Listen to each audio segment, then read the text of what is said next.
Nama saya Cetana Rishmi, anak perempuan Ramasamy dari SC Keti Tun Samantan Bidu. Hari ini saya akan memperkenalkan WhatsApp Classroom. WhatsApp Classroom ni bukannya untuk menghantar tugasan, malahan saya menggunakan WhatsApp ni untuk menjalankan PDPC. PDPC ni saya menggunakan WhatsApp Group, Google Form, Google Classroom dan screen recording daripada phone saya. Subjek yang saya ajar adalah matematik, tahap 6 dan tajuknya adalah kebolehjadian. Terlebih dahulu saya akan menjelaskan tentang standard kandungan, standard pembelajaran dan standard prestasi. Standard kandungan adalah 12.1 iaitu kebolehjadian. Standard pembelajaran pula menyatakan kebolehjadian sesuatu peristiwa sebagai mustahil, kecil kemungkinan, sama kemungkinan, besar kemungkinan atau pasti.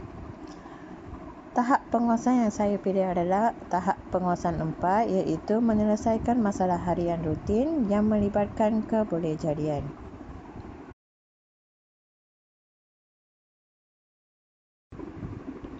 Ini adalah grup WhatsApp matematik saya. Sehari sebelum PDPC atas talian, saya menghantar video tentang kebolehjadian dalam grup ni. Ini memudahkan murid buat turun video tersebut dan menontonnya sebelum PDPC. Video ini dirakamkan dengan menggunakan apps screen recording dalam phone saya.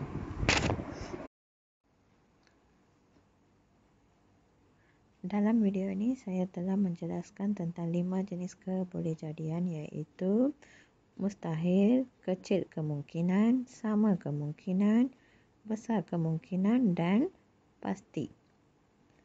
Setiap kebolehjadian telah diterangkan dengan contohnya. Seperti ini.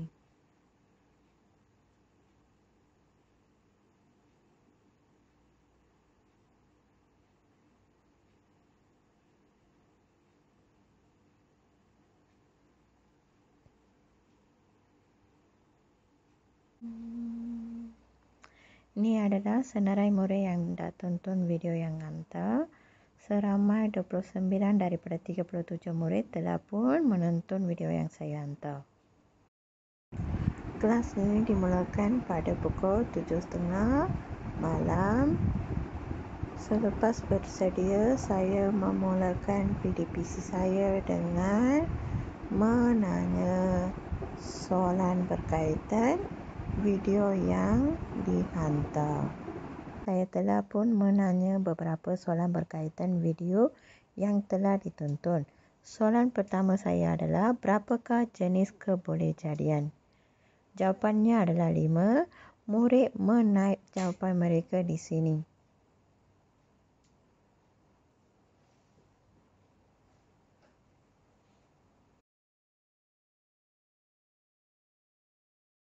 Saswita untuk menyenaraikan kelima-lima kebolehjadian.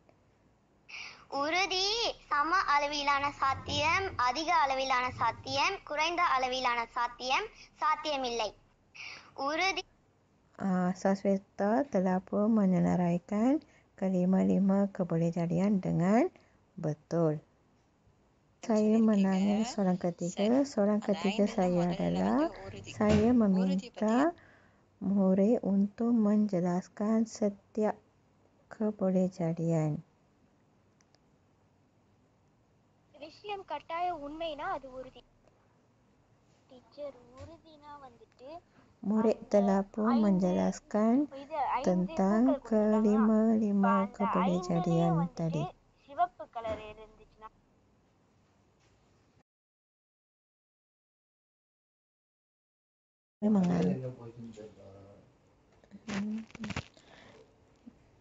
Dalam langkah ini, saya menghantar soalan dalam bentuk gambar. Ini adalah contoh gambar yang saya dah hantar dalam grup ni. Kita melihat satu contoh soalan.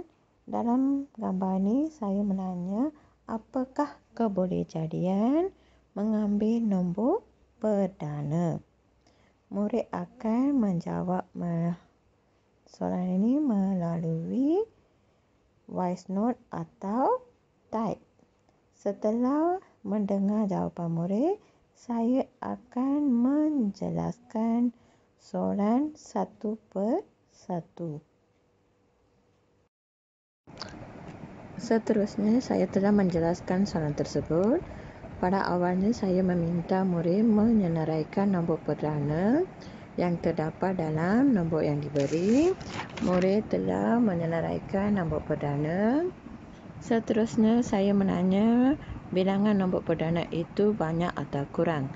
Kalau banyak, kita perlu menjawab besar kemungkinan, manakala kalau kurang, jawapannya adalah kecil kemungkinan.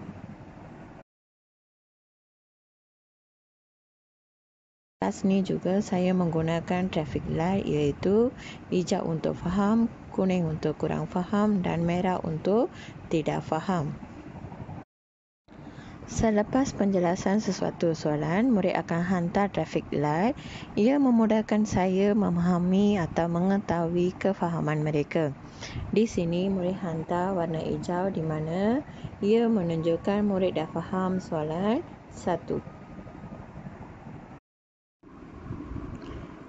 Ini adalah soalan 2 dan ini adalah jawapan murid. Selepas murid menjawab, saya menjelaskan soalan. Di sini saya meminta murid menyenaraikan nombor ganjil.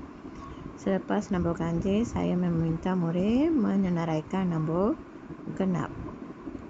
Untuk semua soalan yang telah saya hantar dalam grup ini.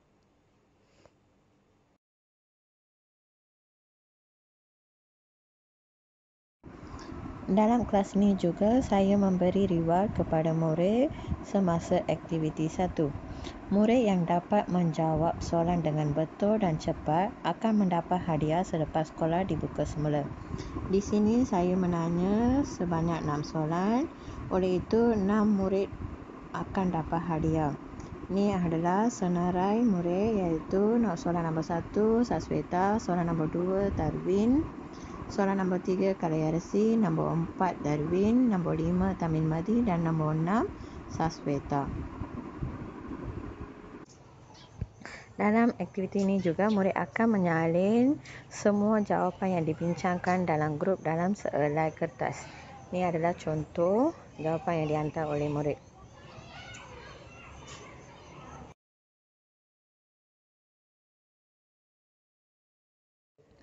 Dalam aktiviti seterusnya, saya memberi soalan melalui Google Form. Google Form ini disediakan oleh saya. Selepas menjawab soalan, murid menghantar screenshot skor kepada saya. Ini contoh screenshot yang dihantar oleh murid.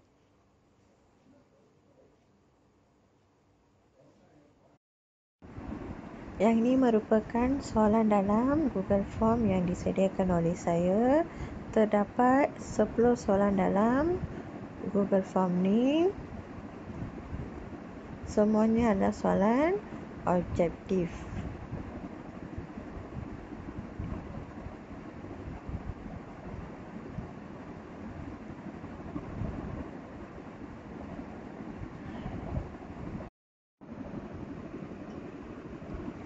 Dalam Google Form ni juga kita boleh melihat bilangan murid yang menjawab soalan. Kat sini seramai 40 murid telah menjawab soalan ini. Dalam Google Form ni juga kita boleh melihat bilangan murid yang menjawab soalan dengan betul bagi setiap soalan yang diberi. Contohnya, bagi soalan 1, seramai 30 orang murid dapat menjawab soalan dengan betul. Ini memudahkan tugasan seorang guru untuk menilai murid dan juga boleh disimpan sebagai evidence penilaian. Yang ini merupakan borang permarkaan individual. Kat sini kita boleh lihat nama murid iaitu Tamin Madi, anak perempuan Kalidasan. Dia mendapat 16 markah daripada 20 markah. Kat sini kita juga boleh melihat soalan yang mana betul, soalan yang mana salah.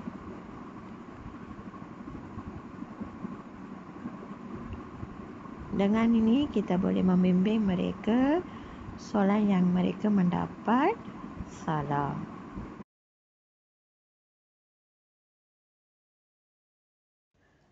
Saya juga membimbing murid secara individu sekiranya mereka kurang memahami topik yang diajar.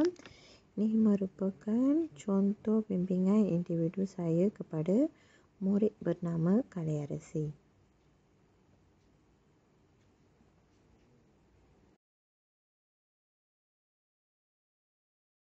DPC hari ini dalam Google Classroom. Murid boleh merujuk dalam Google Classroom masing-masing.